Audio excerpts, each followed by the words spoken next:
Hello from the Music Interview Corner, guys. I have something special for you. I'm here with Moonshot in Berlin, our first interview in Germany with Ville and Jussi. Hi, guys. Hello. Hello, great to be here. Yes, thank you so much. It was very spontaneous. I'm so happy that we could make it happen. Yeah. And we just realized for you as a Finnish band, this backstage looks a lot like a sauna. And feels it, as well. It's quite humid and hot here. And last time we spoke about Sampa sauna, the famous Finnish sauna. Yeah, we did. So circle kind of closes now. So we are in a sauna at the moment. So Let's see how long it takes. manage without sweating. Oh, yeah. Yeah. But it's Finnish. It makes us even more Finnish. Yeah. One thing which is like similar to sauna as well, that when you are sitting in the sauna, you are watching somewhere and you don't have to, watch yourself, people, True. next to you. So it's like you can be Your there. eyes kind of gaze into the emptiness, into the eternity, like. Into the light of Music Interview Corner. Yeah. But you are here as well. Yes. On April 4th, you released your brand new EP, Broken Bones. How were the reactions so far? Who wants to start in the sauna? Well, very good. Yeah. Well, since this was kind of as a release, like it was like in between albums, so we didn't really know what to really expect in a way. We weren't like expecting like in a way like this really big wave of reactions and good feedback, but we actually, that was pretty much what happened. Lots of good feedback and people really took it like they kind of owned it in a good way. So really good. And as well, it's super cool because we're actually starting this first ever headlining tour today here in Berlin. So it's really good to have something fresh with you, that you're having, when you are going to the stage. And even though the Power album isn't too old yet, but still to have something fresh and new, it's like always, it's giving this extra push. And how does it feel to be on your very first headlining European tour now? I don't know. I feel tired, and we just ate, so I'm not hungry anymore. But we just spoke earlier today with Jussi that it doesn't matter how long you have been on tour. We just came today, but still, you kind of feel that you've been on the road like 3 weeks. So Even before the first show. Yeah. I don't know what it is. Maybe it's this Helsinki-Vantaa airport or something. But we're excited and super eager to see what's happening. Yes. And what are your expectations for your first European headlining tour? Well, hoping to see some excited people singing along and knowing the songs and like sparkling eyes, excited people and happy faces and it's great to be able to play the actual proper long set for the first time ever in Germany, because so far we have played here quite a few times, but every time our set list has been like, I don't know, maximum of, at some festivals actually, maybe 1 hour, but 95% only like maximum 45 minutes. So now it's going to be like something like 80 minutes. So it's great to be able to bring all the sides of Moonshot live, here. And I can tell you, when I walked in, there were already a lot of people and they had already sparkling eyes. Cool. So it's promising. Yes. Yeah. That's how it should be. Yes. Oh, and now maybe if we talk first about the tour and then about Broken Bones more. So your Instagram bio states, relax, nothing is under control. And I wanted to ask you, how does this philosophy impact tour life for you and music and your approach to life in general? Well, I think it's a chaos. It doesn't matter what you try to do or don't try to do, and everything is like a big lump of coincidences, and so that's the way I think about things, and it's kind of reassuring to think that you don't really have things under control. You just let it go And stay in the moment? Yeah, and touring wise, as Ville mentioned about how we feel quite shitty right away when we leave home, that's like, so, in a way, part of that whole thing. You just accept that you feel shitty, and then it's gonna be fine, Mm-hmm. Yeah. Hopefully this German sauna makes you feel better. Of course, whatever sauna it is, it's always making you feel better. You know? And I read on your Instagram a recent post that you are 5 years sober and proudly straight edge. Yeah, that's what I am. Yeah. But you know, the fact is that I'm still big fan of alcohol and all of the, you know, when it comes to you know. Even you're so straight edge. Yeah, but still, you know, I have had really good memories with alcohol, even that, you know, that well that I don't even remember how, you know, good times I've had. But yeah, I've been sober now more than 5 years, and you know, it is what it is for me. And you know, I tried it, but you know, I make U-turn, and here I am. And how does this impact your approach to tour life? It makes it easier to wake up in the morning. You know, it's quite practical, but of course it makes, you know, I started to feel more, I want to get more kicks from the stage, because that's you know, only place you can get kicks from when you are touring, you know, in a way. Even though of course it's nice to hang out with guys and see, you know, new places, but still, you know, for me, you know, nowadays the best part of the day is what's happening on stage, and it wasn't maybe that kind of things, you know, years back. So at least now you remember. Yeah. But still, I don't remember anything. But you know, it's different reasons. Yeah. And do you have a favorite tour memory, like an epic moment or some really funny mishap? This is a tough one. In a way, there are so many good situations. I can't really name one. I don't know. It's all big, great fruit. you know, like perfect ripeness, ready to be eaten at any time. So yeah, at all like the best parts, only best parts. So yeah, that's my thoughts. And is there anything you remember? Best tour memories. It's a tricky one, but I remember this one thing, that actually Lapko was touring with Disco Ensemble, and we played in, was it Bochum? Last show we played in that tour, and we bought, guys went sleep, and we bought with Miikka something like 30 roses. And we like put it everywhere in the bus, and it's like when the guys, and actually we bought some kind of croissants as well. And nice. Yeah, and I don't know why we did it. Was it Valentine's Day? No, it was our date. You know, it's just, it was nothing special. It was like normal Sunday or something like that. But you know, I don't know. I don't remember, to be honest, what happened when the first guy like woke up.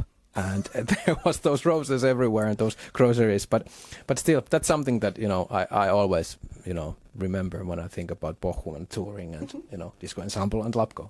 That sounds cute. Someone else told me they were taping someone with duct tape onto the bunk bed, but you put roses. That's very nice. We made it differently. Yeah. Cool, and we have to talk about Broken Bones again. I will try to quote it correctly, but you said about Broken Bones, about the title track, that it is like a 3-minute bullet train to the last stop that will grab you with its energy and get you excited. I hope I got it right, but you said something like that. Yeah. What is the story behind Broken Bones, like musically and lyrically? Yeah, we actually decided to redo that. We did it once during the Power album session, and then once we had decided to put out this EP with 4 songs, we felt that Broken Bones sort of had the greatest quality songwriting wise, but still it wasn't quite, somehow we didn't get all the juices out in a way. So we decided to redo it, and we hired another producer called Jonas Olsson to do that as well.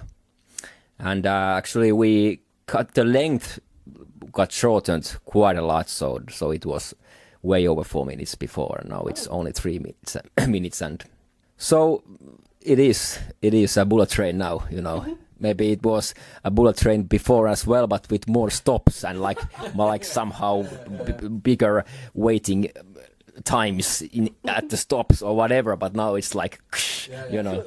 Yeah.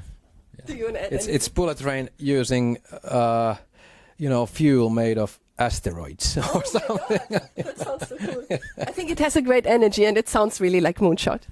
Yeah, I really love the song, and it's like I really like that energy inside of it, and I like the story as well, because it's like, you know, the story behind the song is like, the fact is that all of us, we are somehow broken, and we are like walking open wounds in a way, and it's like the thing is just like when you like speak it out, and when you like when you let it go, and you kind of accept that thing that you are broken, then it kind of heals you, you know, in a way. And then it's like anthem for those who kind of feel that they are broken, and it's okay, and it's kind of connecting, you know, the audience for this kind of story, and that's why I think it's really cool song. That's very beautiful. It's a beautiful message. It almost made me cry because I was just discussing something like that with my friend. It's okay. No, crying in the sauna is okay, right?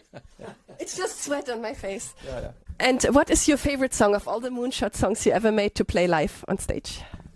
I think I might give a different answer tomorrow, but now I would say Ride Faster. It has, I don't know, it's just somehow we managed to get so much good stuff in that song in the studio. Lots of layers and like lots of highs and lows. You know, the verse is really like really intimate and empty, but the choruses are like huge.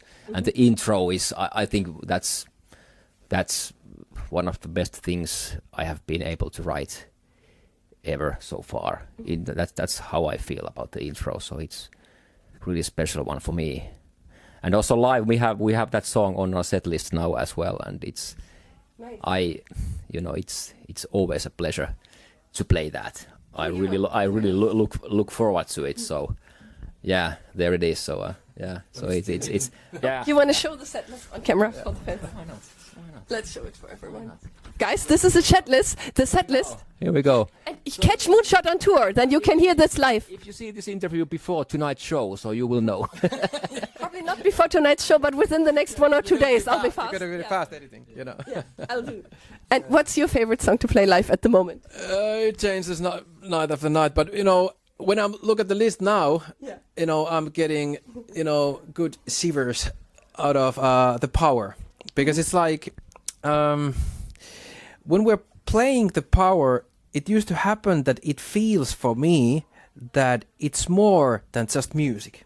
It's like they're like marching somewhere, and the band is marching somewhere, and it has happened, you know, quite often that audience start to, you know, join in that marching as well, and it's like it's having really like it's quite simple, you know, song, but still it's having like a really strong, like, you know, this feeling and atmosphere around it, and like that aura around it, and it's like I like it a lot.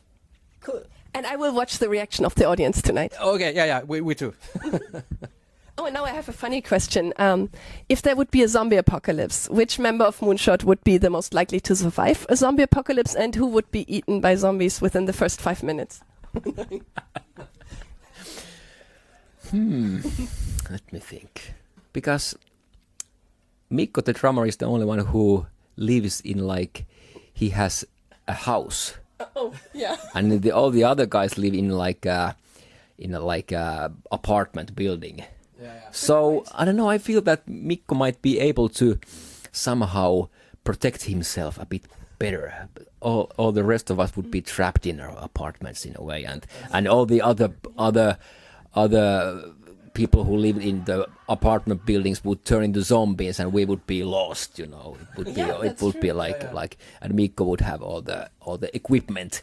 He's the equipment guy anyway. He would have some traps for the zombies, and somehow he would just pull a shotgun somewhere and be like, okay, let's do this. Cool. So you have to all go to Mikko's place. Yeah, and Mikko is the most practical one as well. Yeah. So it's like if there's problems to solve, you know, maybe Mikko is the one who's like. So he's the engineer that would actually be able to build a bomb, I think. You know. He's an engineer? Well, he's engineer in his mindset, Okay. in a way. Yeah. And he's a zombie killer as well. Oh, Oh, good. It's good to have. Even if the zombie apocalypse would happen now during your tour, then you have Mikko. Yeah. We don't have to care about that kind of things. And who do you think would be eaten first by the zombies? Who of you? I hope no one. Me myself, because But you're a good runner. You're a runner, so you might be able to outrun them. yeah. But I've been. They have called me, man. So it's like whatever it is, I'm always like, okay. So maybe that would be a really, yeah. We have to kill you. Okay. Yeah. And who do you think would die first? Well, I can volunteer, so we can move on. I don't know. We'll probably me. Oh no. Okay. Yeah, but I just hope we won't get a zombie apocalypse before your tour's over, at least. Yeah, let's hope for that. Yeah. And is there anything your fans don't know about each of you and would be surprised to learn? Wow, that is a tough one. I know. Should we better talk about zombies again? Yeah, let's go back to zombies. No, well, let me think. You already told me all your secrets because this is our third interview. Yeah. Do you have a secret to share? No, I was just thinking that to be honest, I don't know any. It's like we can just challenge people if they are really interested. It's all in the internet already, anyways. So you just need to dig deeper. Maybe you need to make a Moonshot subreddit and then they are not secrets, but I don't know what I'm supposed to say. I don't know. No problem. Maybe we can also cut this question out. The zombie question was better. But do you want to say anything to your fans before we end this interview? Stay loud, stay strong, and fight against authorities. Wonderful. Thank you. I just want to say wunderbar because we're in Germany and wonderful. Wunderbar. Wunderbar. Yeah. Thank you so much, Ville and Jussi, and goodbye from the Music Interview Corner. And let's hope there won't be zombies.